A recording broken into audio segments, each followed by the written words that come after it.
बघा, श्रेयसने 100 रुपये दर्शनी किंमत असलेला शेअर 120 रुपये बाजार भावाने खरेदी केला. त्यावर कंपनीने 15% लाभांश जाहीर केला, तर त्याला गुंतवणुकीवर मिळालेल्या परताव्याचा दर काय असा प्रश्न. शेअर्स या घटकावर आधारित लेकरांनो, प्रश्नामध्ये लाभांश 15% कंपनीनं जाहीर केला. तर एक गोष्ट इथं काही गोष्टी टिपून घेत जा, लिहून घेत जा. लाभांशच्या बाबतीत बोलायचं झालं, याला आपण डिव्हिडंड वगैरे म्हणतो इंग्रजीत. लाभांश हा, लक्ष द्या, फक्त दर्शनी किमतीवर मिळत असतो. दर्शनी किमतीवरच मिळत असतो, लक्षात घ्यायची गोष्ट. मग आता त्या श्रेयसला मिळालेला लाभांश, श्रेयसला मिळालेला काय हो, तर लाभांश किती बाबा. कंपनीनं लाभांश 15% जाहीर केला.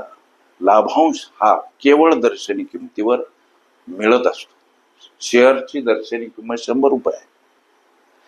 मग आता 100 रुपयाचा शेअर या श्रेयसनं 120 रुपये बाजार भावाप्रमाणे जरी खरेदी केला असला, लक्ष द्या, त्याला मिळालेला लाभांश किती असणार हा प्रश्न जेव्हा तुम्ही मनाशी विचारसाल तेव्हा त्याचं प्राप्त होणार उत्तर 100 ही दर्शनी किंमत आहे आणि या 100चे 15% हा प्रश्न. मग आता 100 15%ची मांडणी व्यवहारी अपूर्णांकात 15/100, 100ला 100 खलास होतात. याला मिळालेला लाभांश 15 रुपये आहे. श्रेयसला मिळालेला लाभांश,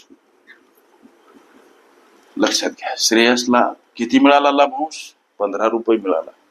आता 15 रुपये हा श्रेयसला लाभांश मिळाला, मात्र कोणत्या गुंतवणुकीवर हो, जो शेअर्स त्यानं 120 रुपये बाजार भावानं खरेदी केला, त्याची प्रत्यक्षात गुंतवणूक किती, ज्या गुंतवणुकीवर त्याला 15 रुपये लाभांश मिळतो त्याची प्रत्यक्षात गुंतवणूक आहे लेकरांनो 120 रुपये.